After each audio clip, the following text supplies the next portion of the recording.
una buona notizia. Il Consiglio dei Ministri ha approvato in via definitiva il decreto legislativo che corregge il codice dell'amministrazione digitale.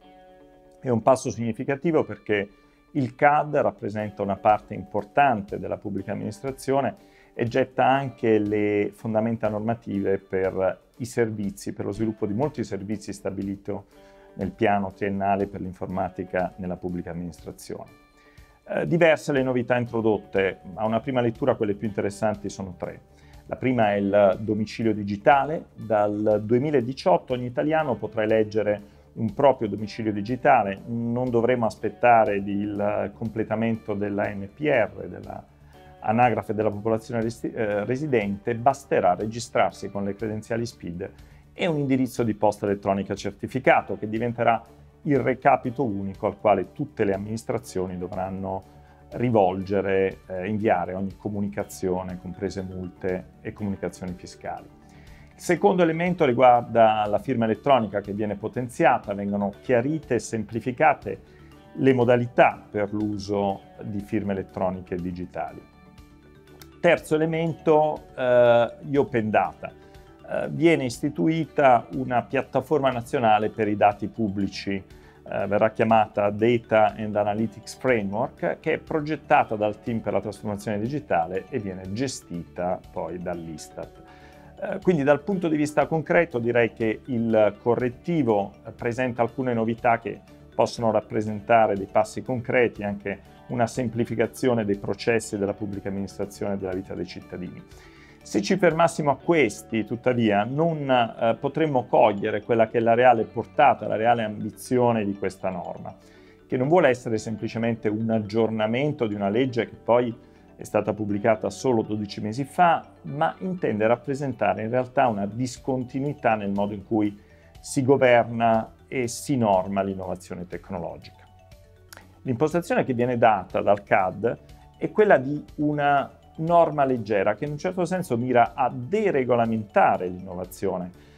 La norma resta a un livello di enunciazione di principi, mentre viene demandata la definizione di regole tecniche, dove queste sono necessarie, ad organismi tecnici, in particolare ad Agid, in molti casi, che sia in grado di stabilirle in accordo con gli esperti e con il mercato e di tenerle aggiornate nel tempo quando le tecnologie evolvono.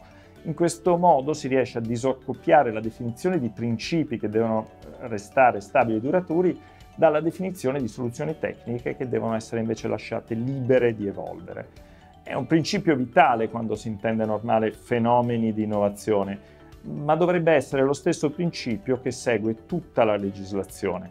Blindare infatti nelle leggi le soluzioni tecniche rappresenta un errore, un retaggio di un concetto di Stato pesante, di un concetto di pubblica amministrazione che non regge il passo con i tempi.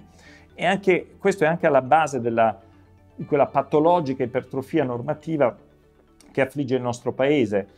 L'uso improprio e eccessivo dello strumento regolatorio alla fine produce tante conseguenze negative e innanzitutto squalifica e obera i politici che si vedono costretti a entrare nel merito di questioni rispetto alle quali non sono e non possono essere competenti e rischiano di commettere errori e ingenuità.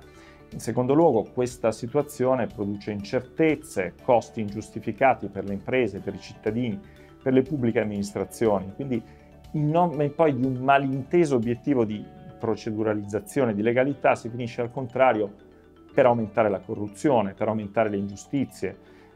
Si produce una giungla legislativa nella quale chi perde è sempre la parte sana del paese, mentre a prosperare sono clientelismo e illegalità.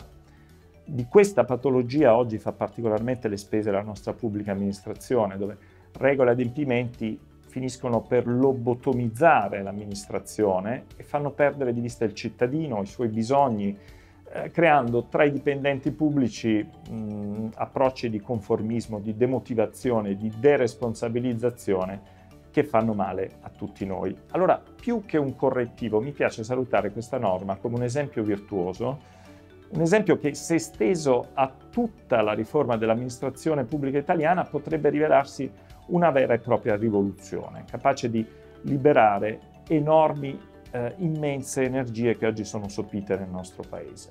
Abbiamo bisogno di un paese nel quale i politici facciano i politici, si confrontino sui problemi del paese, producano visioni alte, affermino principi e diano linee guida che possano garantire continuità e certezza a chi vuole investire.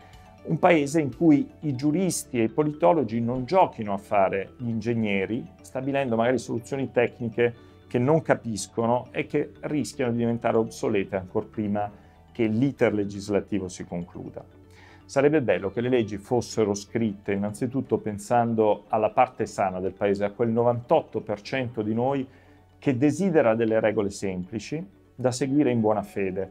Troppo spesso invece oggi noi, cercando di inseguire coloro che intendono comunque aggirare le norme, finiamo per creare delle gabbie normative che complicano la vita a tutti noi e finiscono paradossalmente per favorire proprio quel 2% di opportunisti e di disonesti.